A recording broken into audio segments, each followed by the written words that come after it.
Boa noite a todos. Que possamos nesta noite, ao trabalharmos o trecho do Evangelho segundo o Espiritismo, compreender que o Evangelho de Jesus, com qualquer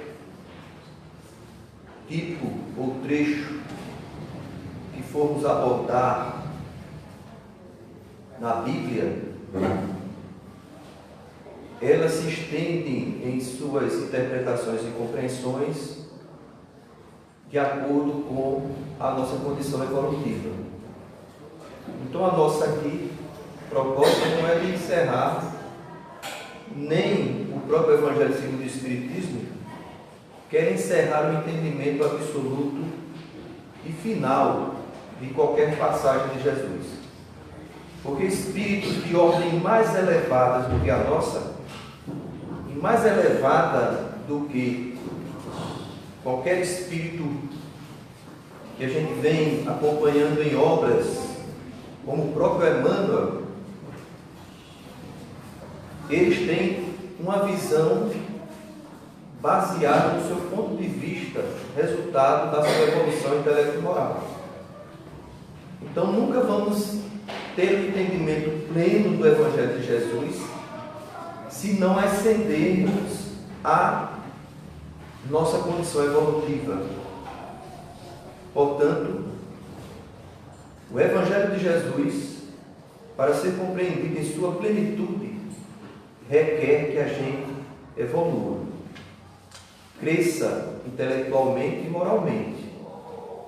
Então não temos aqui nenhuma pretensão de ter a verdade. Muita gente acha que tem, mas até Jesus se calou quando Pilatos perguntou sobre a verdade. Mas o Evangelho segundo o Espiritismo nos dá pontos de vistas para que a gente possa abraçar, analisar e até pôr em prática esses ensinamentos. E no tema que vamos abordar, o maior mandamento, esse aí todo mundo sabe, né? Qual é o maior mandamento? Amar a Deus sobre todas as coisas e ao próximo como a si mesmo. Esses dois mandamentos resumem tudo. E tem passagens aqui no Evangelho que eu vou ler para a gente se inteirar, relembrar, no Evangelho segundo o Espiritismo, de Mateus. Quando Jesus foi questionado sobre qual era o maior mandamento. Porque os fariseus na época ficavam perseguindo Jesus para encontrar nele alguma contraposição à lei da época. E o que é a lei da época? Não sei se vocês já ouviram falar numa passagem também evangélica, em que Jesus diz que não penseis que eu vim destruir a lei e os profetas. Isso a gente sabe. Mas os fariseus achavam que Jesus estava ensinando coisas erradas, contrárias à lei. E em várias passagens do Novo Testamento a gente vai encontrar os fariseus tentando arrumar um jeitinho de incriminar Jesus, porque quem ensinasse qualquer coisa na época contrária à lei tinha que ser punido. Geralmente essa lei não era posta em prática nos homens, normalmente era mais aplicada nas mulheres. Quer dizer, naquela época até as mulheres sofriam, né? Melhorou hoje, a lei deu uma melhorada, mas a lei na época exigia que se seguisse os 5 livros que regem a lei hebraica, que é conhecida pela Torá hebraica. São 5 livros e eles preparavam armadilhas. E numa dessas, está lá em Mateus capítulo 22, versículo de 34 ao 40, narra Mateus assim: os fariseus quando ouviram que Jesus tinha feito calar a boca aos saduceus, se ajuntaram em conselho.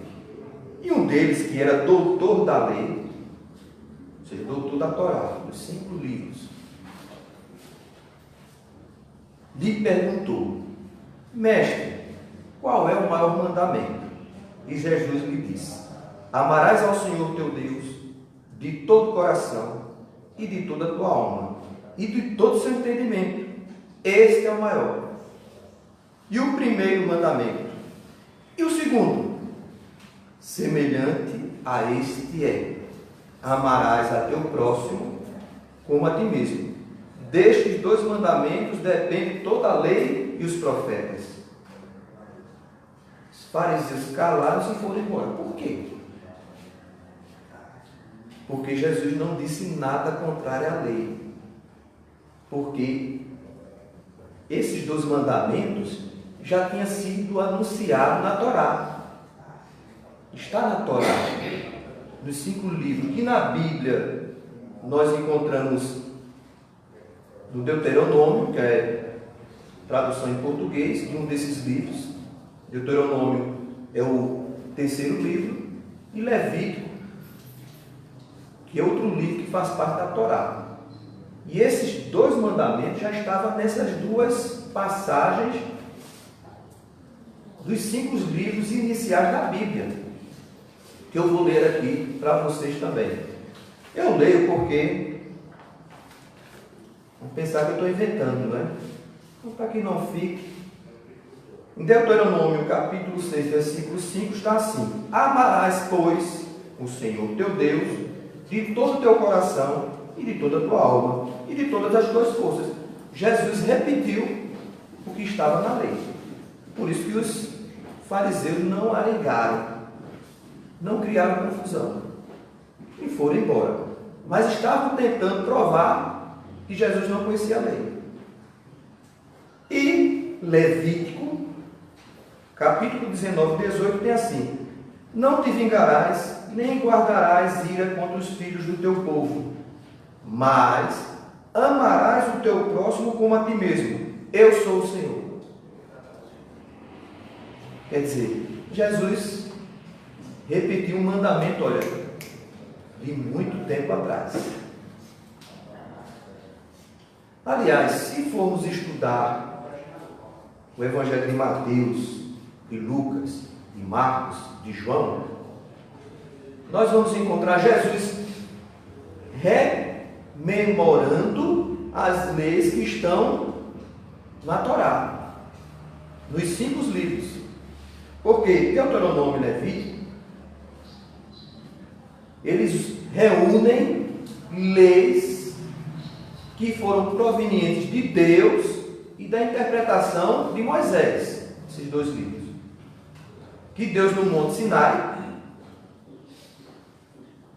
repassou a Moisés, conversando com Moisés, as regras de conduta a serem seguidas. E está em Levítico. E Deuteronômio é um conjunto de conversações também oriundas de Mateus, de Moisés, contendo também regras de conduta divinas. Então, a maior parte da passagem de Jesus, Jesus professava o que já tinha sido dito. Quando você lê, você vê um jovem querendo o caminho da redenção e alcançar o reino de Deus. E Jesus diz: o que diz as leis e os profetas? O que dizem? Quer dizer, Jesus nunca colocava algo de novo, rememorava algo que já estava dito.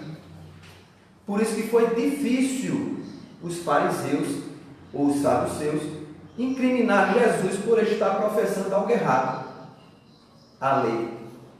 Porque quem mandou essa lei? Foi o próprio Jesus, governador do nosso planeta, que enviou os profetas, o próprio Moisés, nas diversas missões para dar berço às regras de conduta da humanidade, que é utilizada até hoje nas mais diversas religiões. cada uma com suas interpretações, inclusive nós, os espíritas. Cremos que esses dois são os maiores mandamentos. E também Mateus, capítulo 7, versículo 12, diz assim: tudo que vós quereis que vos faça aos homens, fazei também vós a eles. Está em Mateus, Jesus falando. E nós vamos encontrar também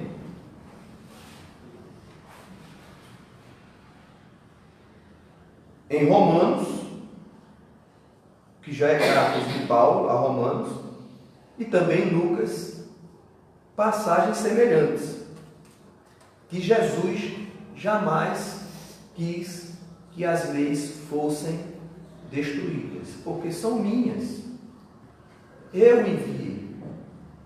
E em Romanos, Paulo diz: anulamos, pois, a lei por causa da fé? De modo algum. Ao contrário, confirmamos a lei.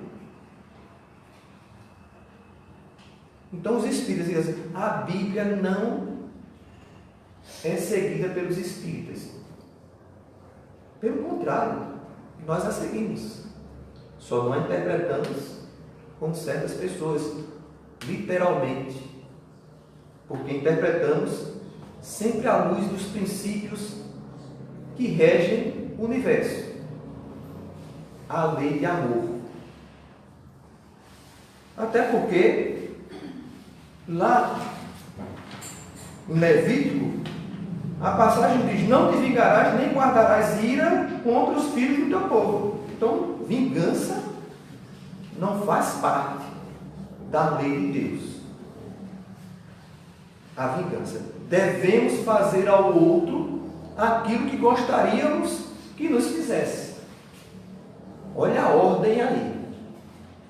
Não é esperar que os outros nos façam alguma coisa. Muito de nós invertemos aí, sabe? Esse entendimento. Deixa alguém fazer alguma coisa por mim que eu faço pelo outro. Olha o dedinho. É assim. Fazer ao outro aquilo que gostaríamos que nos fizesse. E o próprio Jesus conta uma parábola em que ele compara o reino de Deus com um homem rei. Em que uma pessoa, um senhor, tem uma dívida com esse rei e ele é chamado para pagar esta dívida. E quando chega perto do rei, estou resumindo aqui a passagem de Mateus, ele chega: e aí, você tem dinheiro para pagar? E ele, o devedor, se lança aos pés do rei,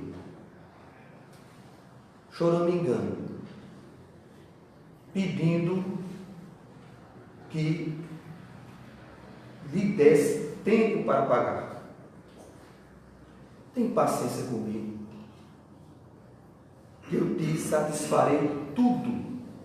Porém, ele não quis, mas retirou-se. E o rei lhe deu prazo para pagar. Quando ele sai lá fora, aí ele vai cobrar a dívida de outros para poder pagar o rei. E o devedor dele faz a mesma coisa. Pede moratória. Só que ele age diferente do que o rei agiu com ele. Ele manda prender o devedor até que ele pague. Não aceitou nenhum argumento, não lhe deu nenhuma chance. Então Jesus conta essa história, que eu lhe passo resumidamente, dizendo aqui: ó, Deus age assim com você, então age assim com o seu próximo. Sabe o que foi que ele fez? Agiu ao contrário. Puniu o próximo. O que ocorreu? Fofoqueiro tem em todo lugar. Até nas passagens evangélicas. O povo correu para contar ao rei: olha, o senhor perdoou fulano e fulano não perdoou ciclano. O rei, quando soube, mandou punir. E, cheio de cólera, é a passagem, a interpretação, a tradução no português, mandou seu senhor que o entregasse aos algozes até pagar toda a sua dívida. Assim também vos há de fazer meu Pai Celestial, disse Jesus, se não perdoardes do íntimo de vossos corações, cada um a seu irmão. Claro que não estamos lendo aqui uma história financeira. Aqui há uma interpretação moral. Se a gente ficar somente ao pé da letra, nós vamos usar somente a segunda parte, para pegar todos os nossos devedores e mandar tudo para o inferno. Porque Deus disse que mandou para o inferno, então é para mandar. Mas na verdade Jesus está tratando de que Deus nos assiste com amor e a gente assiste os nossos semelhantes com vingança, com ódio. Não devemos agir assim, porque a lei é de amor. Se devemos amar a Deus sobre todas as coisas, é o maior mandamento, e amar ao próximo como a si mesmo é o segundo maior mandamento, e essas duas leis regem tudo, então a lei de Deus é de amor. Mas teimamos em não aceitar essas duas leis, principalmente a segunda. A primeira, a gente até que gosta de aceitar, o fingindo aceita. Deus, a gente não vê, não sabe como Ele é, então fica mais fácil, né? Eu creio em Deus, eu amo Deus. Aí nós colocamos Deus lá em cima, né? Na camisa, no para-choque do carro, do caminhão. Eu te amo, Deus. Mas todos nós nos esquecemos do segundo mandamento. E tem que fazer isso também com os semelhantes. Senão a lei de a gente não querer fazer ao outro o que gostaria para conosco vai ser iniciada contra aquele que perturba a ordem da qual a lei foi colocada. Perturbada a ordem, uma lei que está dentro desse texto aqui como contexto, que a gente conhece lei de causa e efeito, ou de ação e reação, e estamos lendo aqui nessa história de Jesus, nessa parábola, a lei de causa e efeito. Se fizeres o bem, vai ter o bem. Se fizeres o mal, vai ser entregue aos teus algozes. Como é que funciona isso dentro do conhecimento espiritista? Você faz o mal a alguém aqui na Terra, e esse alguém, exemplo, você assassina alguém, e pensa que esse alguém que foi morto, assassinado, sumiu. Quando você desencarnar, ele vai bater no seu ombro, você vai olhar para trás, e ele vai dizer para você assim: meu nome é cá te espero. Quando você vai olhar, é ele. Cá te espero. Vocês conhecem cá te espero? Cá te espero, está te esperando no plano espiritual. Tem muito cá te espero aí ao nosso lado, porque a gente infringiu a lei no passado e ele está cá te espero. Eu já tive uma centena de cá te espero. Graças à doutrina espírita, a gente foi doutrinando em outro. Devo ter ainda umas 2 dúzias. Mas o cá te espero está lá. E a gente, para diminuir esse reencontro, que não é bom esse reencontro, em sua grande maioria, com exceções, mas é normal, é haver um desejo de vingança e de revolta da vítima, e ele quer justiça. Deus não faz nada, apenas apresenta você ao catistério. É o que está dizendo aqui. Entreguem aos algozes. Você vai ser entregue às suas vítimas. Ou diretamente no plano espiritual, ou numa nova experiência reencarnatória. Você vai se reencontrar com ele. Normalmente esse reencontro não é muito legal. Você nem se lembra do que aconteceu, mas há uma disparidade de ideias. E às vezes isso ocorre até na família. Esse reencontro é familiar, causando algumas problemáticas. Às vezes é o vizinho, é o colega de trabalho, mas catistério está ali esperado. Esse reencontro, que seria algo assim: a culpa acompanha o culpado. Funciona assim. Então, se você é culpado, a culpa é a sua vítima e ela vai lhe acompanhar. Mesmo à distância, nós vamos receber essa influência.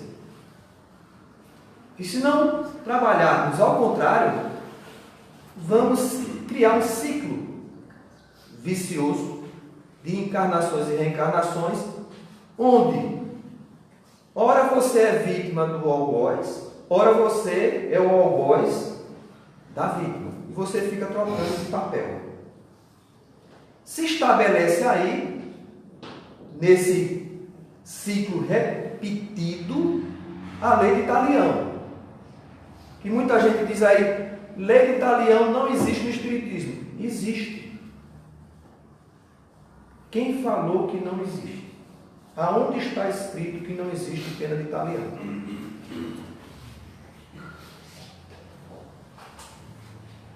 O que é pena de Talião? Talião não é uma pessoa, não é um rei, certo? Talião é uma palavra em latim. Taliones, que quer dizer tal ou idêntico. Lei idêntica, ou seja, por muito tempo, em algumas culturas muito antigas, se usou essa lei da qual você seria penalizado tal a causa. Idêntico à causa. Se você matasse, teria que ser morto.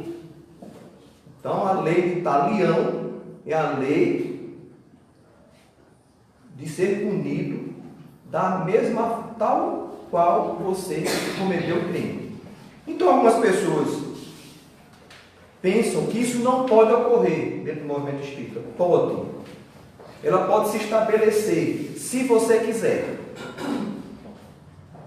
Porque a causa dos nossos erros é uma escolha nossa.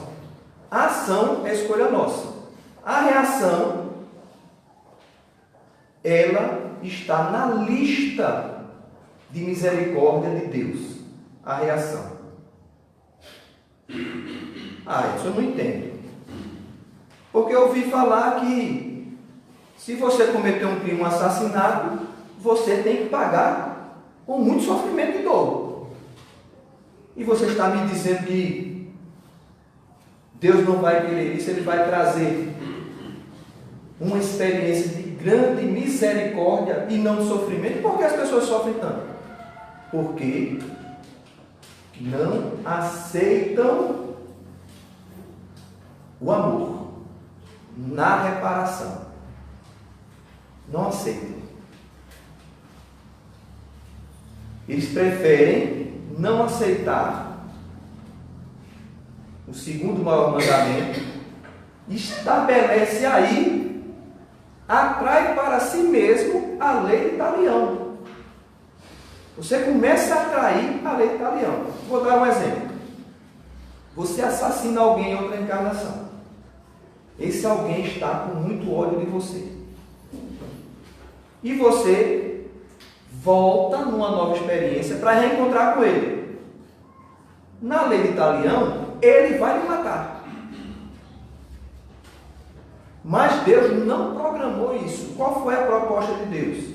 Na reação, reencarnar você é instruído, e sabe que vai reencontrar com ele, ele não vai ser uma pessoa muito fácil na sua vida, há resquícios incorporados nele. Quando você se reencontrar, ele vai sentir uma certa aversão a você, não sabe por quê, e você vai ter que amá-lo. O que é que acontece? A gente se degladia. Deus proporcionou tudo para a reconciliação, mas você escolheu a briga.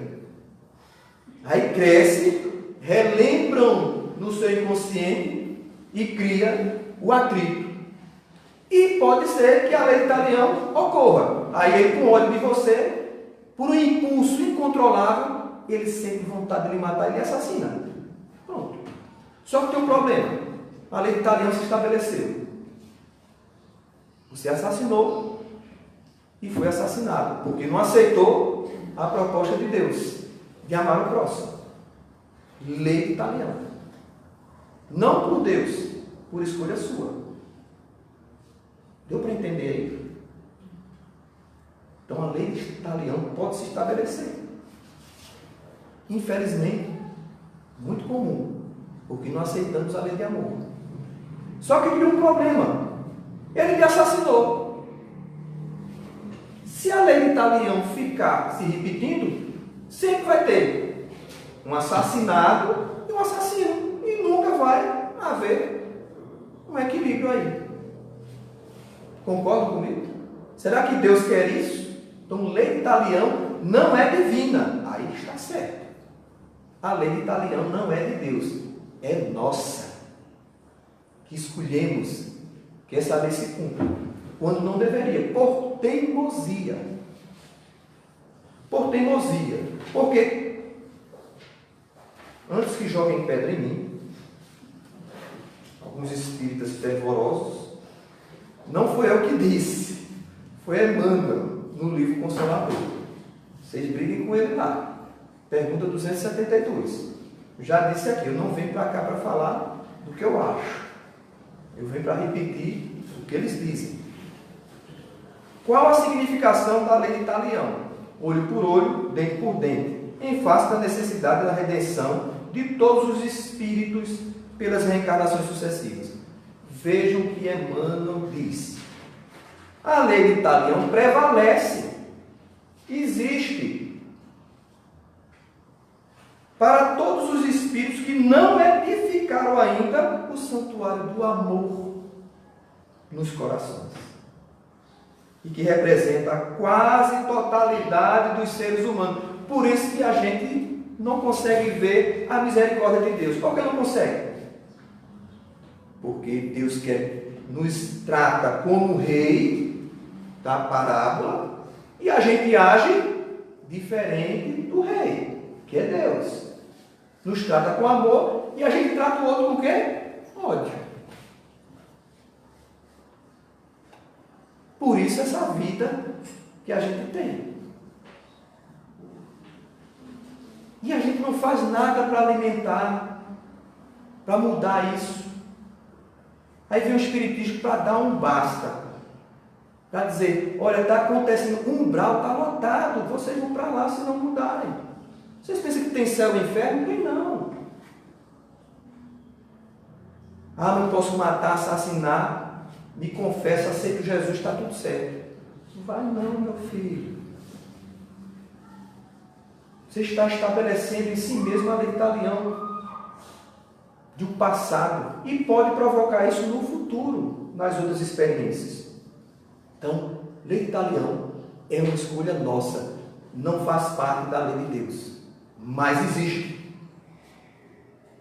Nós nos penalizamos com esta proposta, por não crermos a necessidade de perdoar, de ser bom, pelo menos isso. Fazer o bem, pelo menos isso. Presos ainda, completa Emmanuel, aos milênios do pretérito, não cogitaram, faz tempo que a gente é assim, milênios, não cogitaram de aceitar e aplicar o Evangelho em si mesmos. permanecendo encarcerados em círculos viciosos de dolorosas reencarnações expiatórias e purificadoras. Tem gente que vai reencarnar arrastando o corpo. Arrastando. E é bom que seja assim, porque se ele estiver saudável, ele ia cometer os mesmos crimes novamente.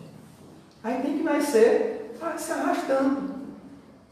Alguns sem braço, sem perna, porque senão, se der perna e braço a ele cai. É o único jeito, é o purificador. Podemos pagar nossos débitos. A proposta é, de Deus, pagar primeiro com amor. Porque o amor coloca uma multidão de pecados. Mas a gente não quer pagar. Aí Deus propõe a razão, aí mostra. A vida é um palco. E a gente é ator, autor, e somos a plateia nesse palco da vida. Se a gente abrir os olhos e ver a vida, a gente vai ver que ela não funciona como a gente quer. E nem Deus funciona como a gente gostaria que fosse para a gente. Não funciona. Senão todo mundo ganhava na loteria, tudo junto. Quando jogasse, que fizesse a sua fezinha, porque cada um na sua doutrina faz a sua fezinha, Deus ia atender todo mundo. Não atende. Então a vida mostra que Deus não age como a gente vê em algumas propostas religiosas. Pelo contrário, a gente vê muita gente sofrendo. Cadê o amor de Deus? Os céticos e os materialistas chamam a atenção.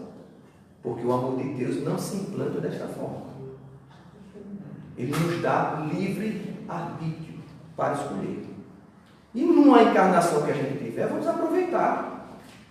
Ninguém precisa ser santo, mas pelo menos parar de se alimentar de lixo mental.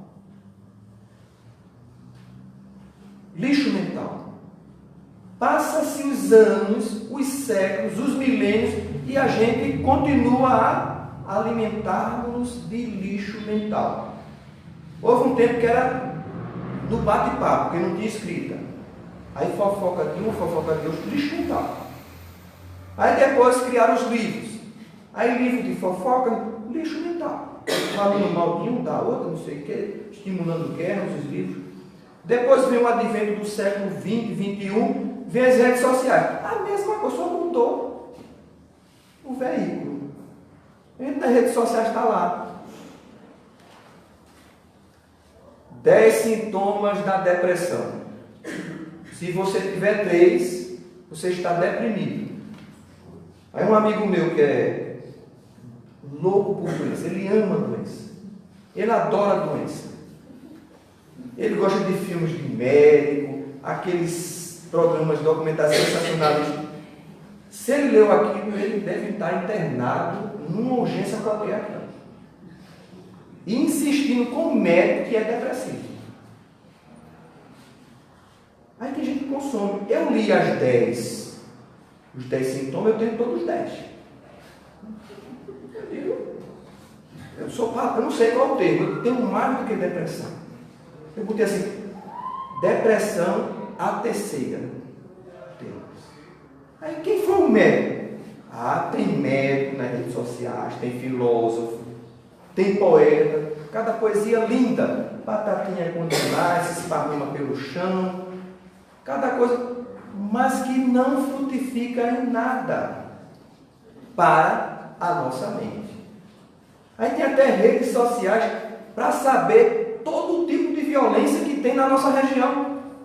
Um amigo chegou, olha isso, quem morreu agora? Ele vai para lá com isso. Eu quero. Não, isso é um grupo do WhatsApp aqui que a gente tem. Quando morre um, a gente já recebe a fonte. Eu digo, eu vou morrer em outro lugar. Não quero aparecer nas redes sociais. Então, pelo menos, gente, vamos aproveitar essa encarnação para se intelectualizar. Todo mundo está pensando que para ser um espírito melhor, a gente tem que decorar a Bíblia. E eu digo para vocês, é melhor se intelectualizar. Porque decorar a Bíblia não adianta nada. Decorar os 5 livros da codificação também não. É melhor se intelectualizar. Façam faculdade, façam doutor. melhore os seus conhecimentos gerais. Agora, conhecimento e rede social não é um bom lugar para a gente acreditar. Tem até mensagem de Chico que nem de Chico é. Onde buscar? Na fonte confiável. Participar de grupo de estudo. Se você é médico, seja um bom médico. Isso é caridade. Isso é amor. E a gente está pensando assim, como é que se pratica o amor? Fazendo bem. Como é que eu faço bem? Tem que ir com a favela? Não sei o quê. Médico. Então seja um bom médico. Estude para errar menos. Faça a coisa certa. Ah, eu sou odontólogo. Seja um bom odontólogo e seja uma boa influência para a sua sociedade, para o meio que você vive. Seja exemplo. Porque o bem não é algo que tem que ser tratado como um linguajar com palavras melífluas. Meu irmão, vim aqui fazer o bem. Não. Você é um guarda de trânsito, um policial, você pode fazer o bem. Você tem essa missão. Você é um arquiteto, um engenheiro, seja um arquiteto, estude, capacite-se para que as suas obras não venham a cair e levar as pessoas à morte. Para que você não passe medicamentos errados se você for médico. Isso é amor ao próximo. Estão acreditando que o amor ao próximo é algo religioso. Não é. É transcendente, não religioso apenas. Infelizmente, as religiões é que tem essa proposta de a gente se integrar ao bem. Mas não precisamos estar integrado a uma religião para praticar o bem. O intelecto é que propicia isso. Então vamos nos capacitar. Conhecimentos gerais. Tem gente com medo de sair de casa. Essa violência diz, o mundo está se acabando. Claro que está. Todos os cientistas são unânimes, o mundo vai se acabar. Faça as malas, eu tenho uma vizinha que morria de medo do mundo se acabar. Quando deu aquele estrondo em 2002, foi? Se eu não me engano. Ela correu, a primeira coisa que ela correu foi lá para casa. Disse, o mundo vai se acabar. Eu digo, fala, quem disse que não vai? Já está com a mala, vou me embora para Recife. Mas Recife faz parte do mundo. Agora tem que ir para a Lua. É sério mesmo, né? E eu vou para onde? Para a Lua. Daqui a 5 bilhões a senhora vai morrer. É quando o mundo vai se acabar. Daqui a 5 bilhões de anos. Então, vamos se intelectualizar, conhecimento geral. A gente sofre por ignorância. Ela estava sofrendo com medo que o mundo se acabasse. Morreu de infarto. Não sei se foi por conta disso. E a gente continua se alimentando dessas porcarias. Eu estava num restaurante aqui em Caruaru. Cheguei no restaurante para almoçar. Comprei, na época tinha uma moda, as camisas de branco estampadas, cheia de flores, né? Aí eu comprei uma camisa nova, eu vou almoçar nesse restaurante. Era hora do almoço, não fui para casa almoçar, tinha muito trabalho. Entrei lá, restaurante ótimo. Não vou dar o nome para não dizer que eu estou fazendo propaganda. E cheguei lá, tinha uma mesa de frios. Aí eu preparei minha salada, tudo mais. É uma senhora assim de 50 centímetros de altura, mais ou menos. Devia ter assim mais ou menos uns 80 anos. Porque a peruca que ela usava não dava para saber a idade certa dela, mas era uma peruca. Porque quando ela mexia a cabeça, a peruca ficava no lugar. Quando ela olhava para a direita, a peruca ficava para frente. Então notei que o cabelo não estava bem colado na cabeça dela. Peruca preta. Aí eu olhei para ela assim, ela me empurrou para pegar a galinha, porque eu adoro galinha de capoeira. E se for a carne dela, melhor ainda. Aí tinha a galinha aqui e a carne dela de lado. Se você quisesse, misturava lá no molho. Aí quando eu ia pegar, ela me empurrou, que quase eu toco com minha camisa na bandeja de cabo dela. Aí eu olhei para ela, oh meu Deus. Aí fiquei pensando, né? Passe, minha senhora. Aí disse, Deus, olha que coisa mais linda. Deve ter uns 80 anos a bichinha. A gente tem que ter paciência. Amar o próximo como assim mesmo. Passa, senhora. Eu disse, muito obrigado. Ah, certo, obrigado. Aí enquanto ela está pegando a galinha, eu vou passar para a farofa, né? Depois eu volto para a galinha. Aí fui lá para a farofa. Aí quando estava botando a farofa, lá vem ela de novo, me empurrou novamente. Aí eu olhei, Deus, eu acho que ela já viveu muito. Mas vamos dar um crédito para ela. Aí voltei para a galinha, enquanto ela estava misturando a farofa. Botei a galinha tudinho novamente, fui lá pesar. Quando chegou na hora de pesar, aí ela me empurra de novo. Passa na balança, aí eu olho para ela, não pensei nada, não disse nada, para não perder a fome. Aí deixei ela passar. O restaurante tinha várias salas, aí procurei primeiro onde ela estava, por garantia, porque não se come galinha de cabidela estressada.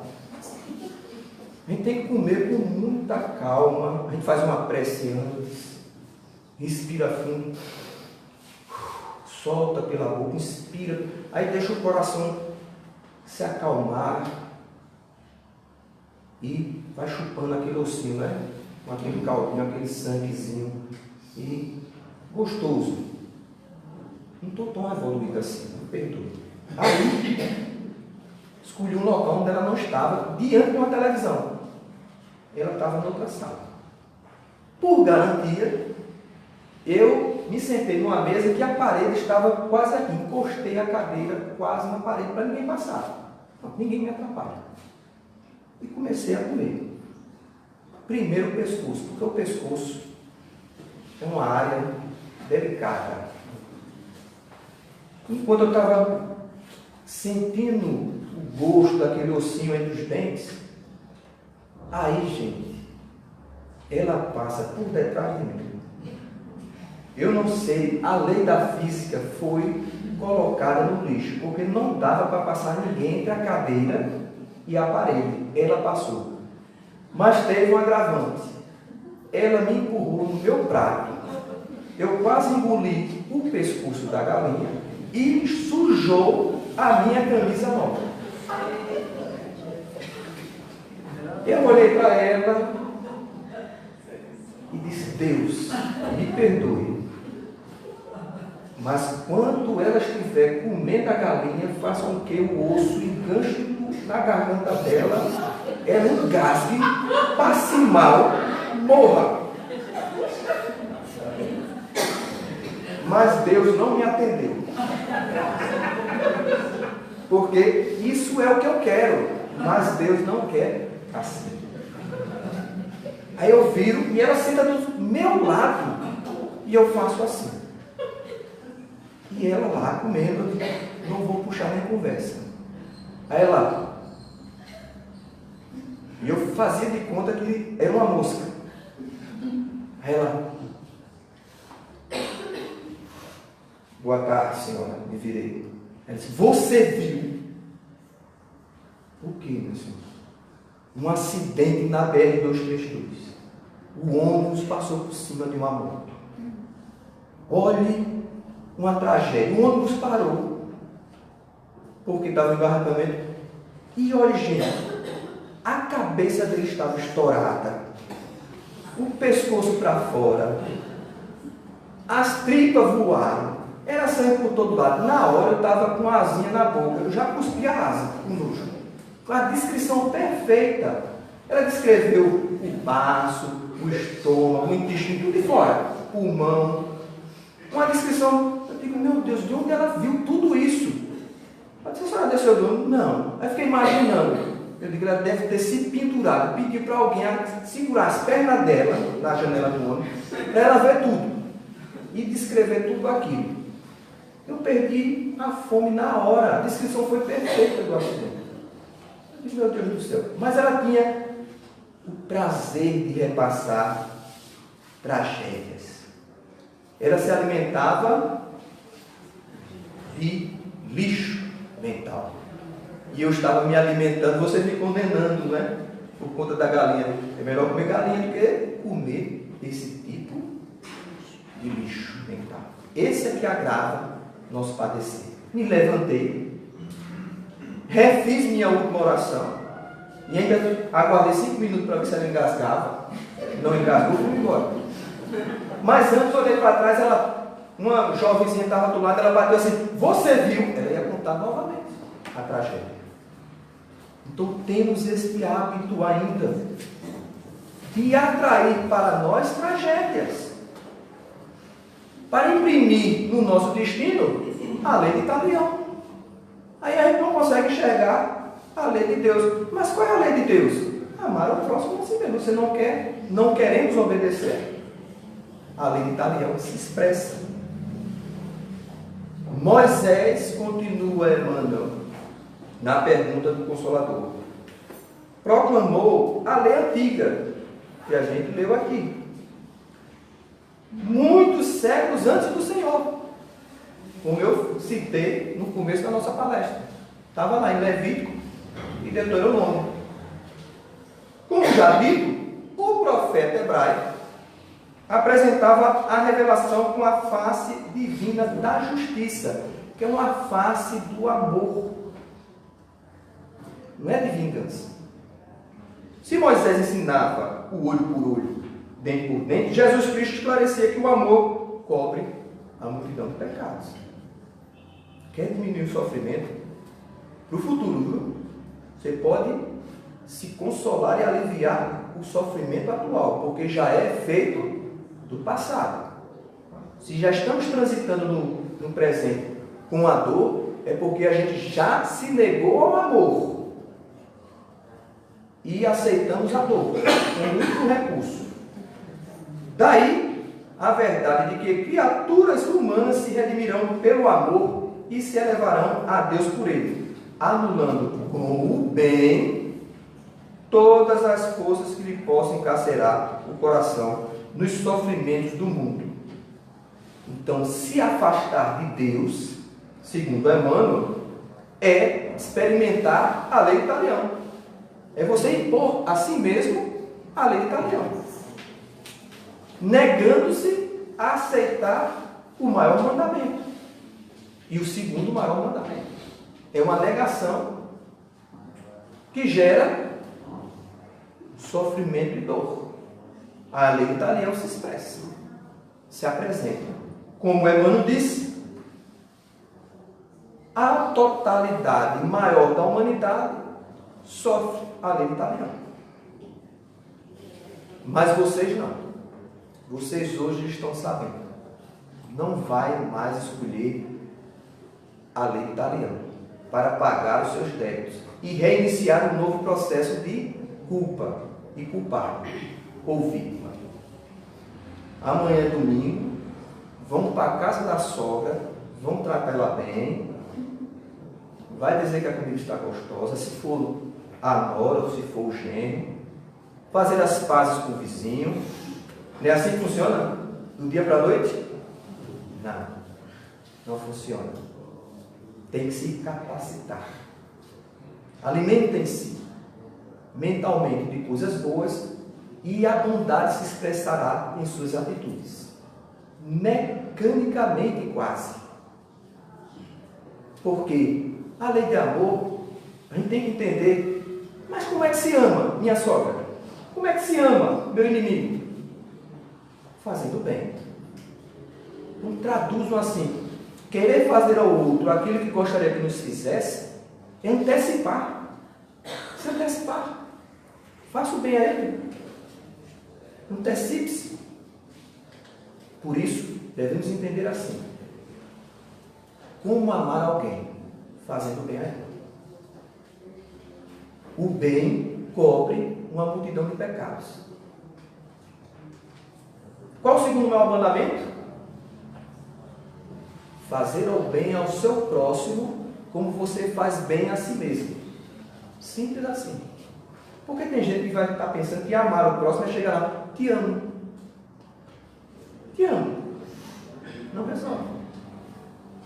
Seu inimigo, você chega: olha, eu te matei na outra encarnação, mas fica sabendo que eu te amo. Funciona não. Você tem que fazer algo. Divaldo Pereira Franco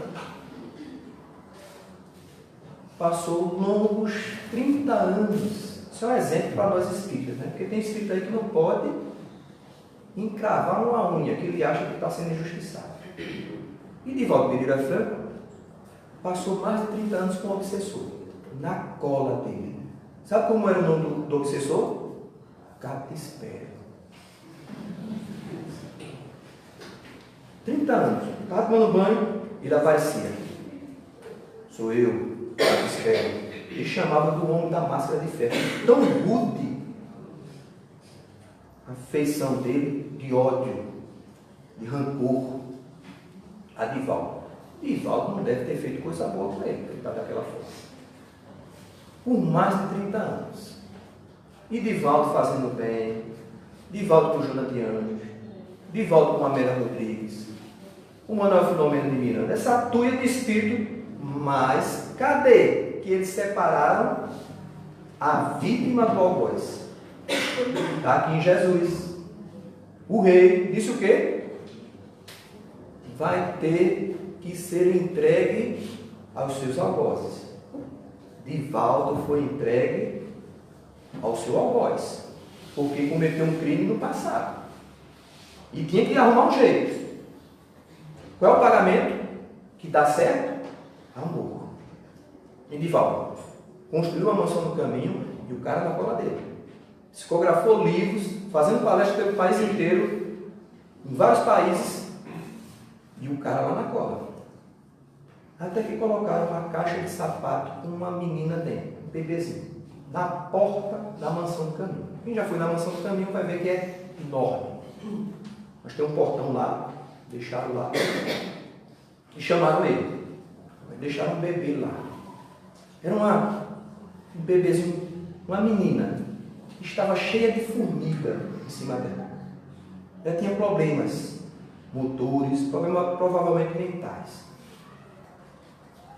E Divaldo, quando pegou na caixa, que olhou para o bebê, ele era feio, era um esquelético, mas ele sentiu uma compaixão que nunca havia sentido antes.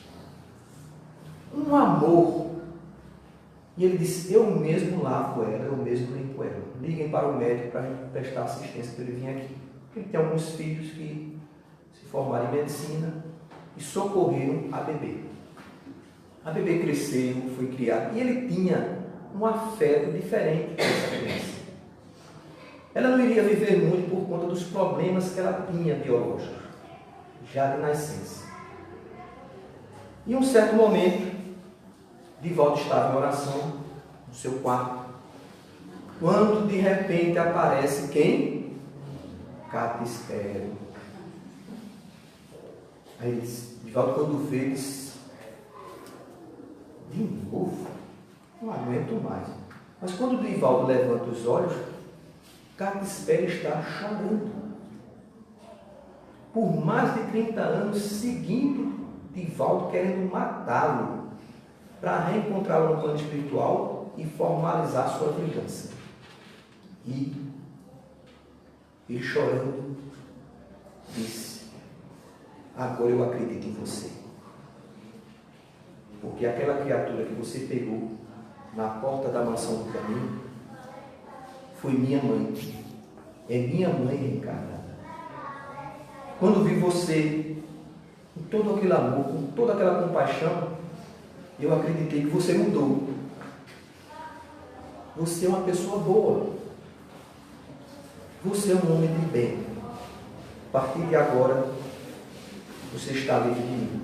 Me agradeço pelo amor que você proporcionou à minha mãe. E Divaldo disse que ele continuou perseguindo Divaldo nas palestras. Quando Divaldo ia fazer uma palestra, ele estava na porta. Divaldo, eu estou aqui para lhe proteger agora. Se entrar alguma entidade aqui querendo perturbar, eu não deixo entrar. Ninguém passa por aqui. Virou leão de chácara de Divaldo, no plano espiritual. Por que isso ocorreu? Divaldo poderia ser vítima da lei italiana, mas escolheu a lei de amor. Amor ao próximo, deu exemplo, se capacitou. E no momento devido da redenção, ele conseguiu convencer que sua vítima, que se tornou seu inimigo, se integrasse à lei de Deus e na prática do bem. Por isso, gravem essa salvação. Só a ela, somente o bem pode nos salvar. Fora da prática do bem, não há salvação. Muita paz a todos.